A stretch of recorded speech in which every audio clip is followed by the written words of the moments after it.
Christmas বা বড়দিন হলো আনন্দ, উষ্ণতা এবং একতার সময়। যদিও এর শিকড় পশ্চিমী ঐতিহ্যের মধ্যে রয়েছে, ক্রিসমাসের চেতনা বিশ্বজুড়ে ছড়িয়ে পড়েছে। জয়ের শহর কলকাতা উৎসব মরশুমকে অতুলনীয় উৎসাহের সাথে আলিঙ্গন করে।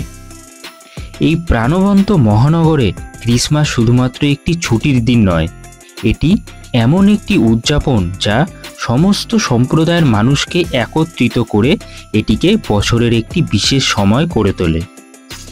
কলকাতার ক্রিসমাস উদযাপনগুলি তাদের মধ্যে জাঁকজমক এবং সাংস্কৃতিক প্রাণবন্ততার জন্য পরিচিত। ঝলমলে আলো, উৎসবের সাজসজ্জা, প্রাণবন্ত সঙ্গীত এবং সুস্বাদু খাবারের সাথে শহরটি একটি ক্রিসমাস ওয়ান্ডারল্যান্ডে রূপান্তরিত হয়। এমন একটি পরিবেশ তৈরি করে তোলে যা মেলানো কঠিন। স্থানীয়ভাবে ক্রিসমাস বড়দিন হিসেবে পরিচিত এবং পুরো শহর আনন্দ, উষ্ণতা সহযোগে রাস্তাগুলোকে পূর্ণ করে উৎসবে যোগ দেয়। পার্ক স্ট্রিট হলো কলকাতার বড়দিন উদযাপনের কেন্দ্রবিন্দু। এখানে বাৎসরিক ক্রিসমাস উৎসব হয়। ভারতের অন্যতম বৃহত্তম এবং দেখার মতো হয় এটি। রাস্তাগুলো থিমযুক্ত আলোর সাথে সারিবদ্ধ, বিশাল ক্রিসমাস ট্রি, সান্তাক্লজ প্রদর্শন এবং উৎসব সাজসজ্জা প্রদর্শন করে। প্রাণবন্ত পরিবেশকে লাইভ মিউজিক, নাচের পারফরমেন্স এবং সুস্বাদু রাস্তার খাবারের স্টলগুলি শুয়োরের মাংস, ভিন্ডালু, রোজ কুকিজ, রামবল এবং কাবাবের মতো খাবারের অফার দ্বারা উন্নত হয়। উৎসবের বিশেষত্ব হলো ক্রিসমাস প্যারেড, যেখানে প্রায় 500 স্কুল ছাত্র এখানে আনন্দের সহিত অংশগ্রহণ করে, যা উৎসবকে আরও প্রাণবন্ত করে তোলে। ক্রিসমাস ইভ কার্নিভাল হলো আরেকটি অবশ্যই দেখার মতো ইভেন্ট, যেখানে রাস্তায় পারফরমেন্স, ক্যারল গান এবং স্বতঃস্ফূর্ত উদযাপন যা পার্ক স্ট্রিটকে কলকাতার বড়দিনের আনন্দের হৃদস্পন্দন করে তোলে। ইতিহাস ঘাটলে জানতে পারা যায়, ব্রিটিশ আমলে পার্ক স্ট্রিটের উপরই ছিল বিখ্যাত সাহেবী নাট্যশালা শাস্ত্রী থিয়েটার। সেখানেই রয়েছে সেন্ট জেভিয়ার্স কলেজ, রয়েছে Indian museum, Asiatic society, south park street cemetery. কিন্তু এই বাড়িগুলি দেখার জন্য ক্রিসমাসের সময় মানুষজন কিন্তু ভিড় করেন না।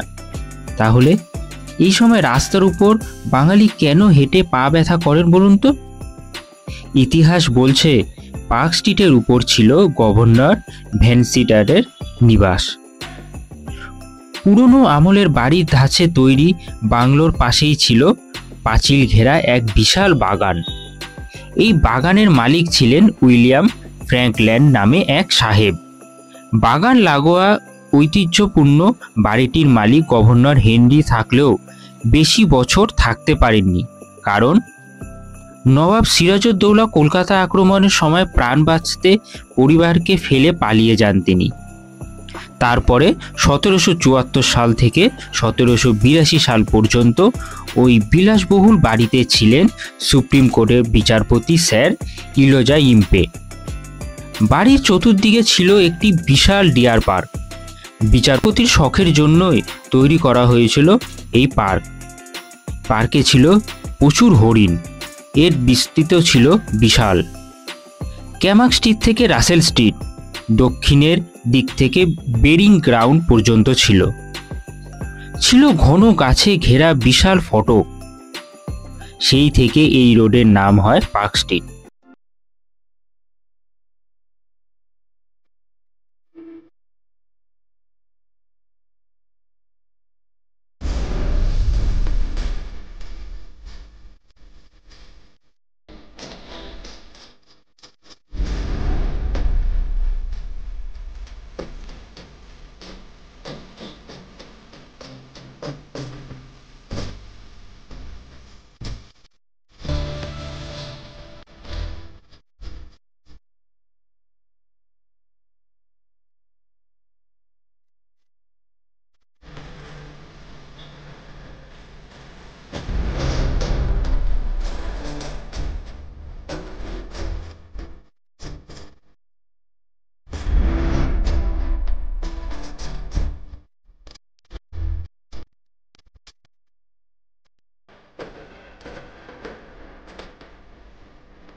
গতকাল বৃহস্পতিবার 19শে ডিসেম্বর 2024 অ্যালেন পার্কে কলকাতার বড়দিন উৎসবের শুভ সূচনা হলো।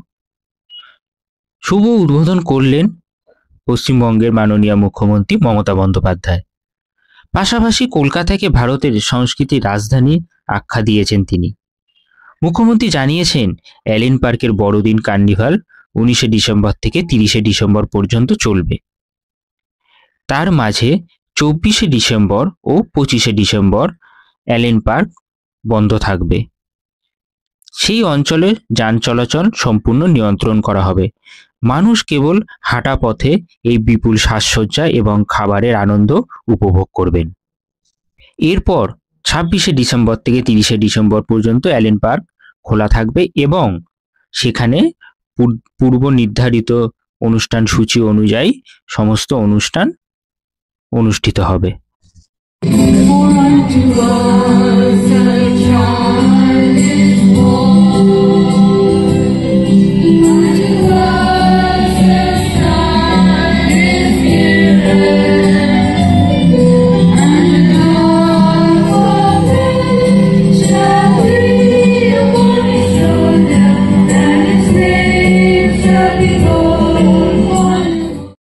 পুজোর পরিবারের পক্ষ থেকে আপামর সকলকে বড়দিনের অনেক অনেক শুভেচ্ছা।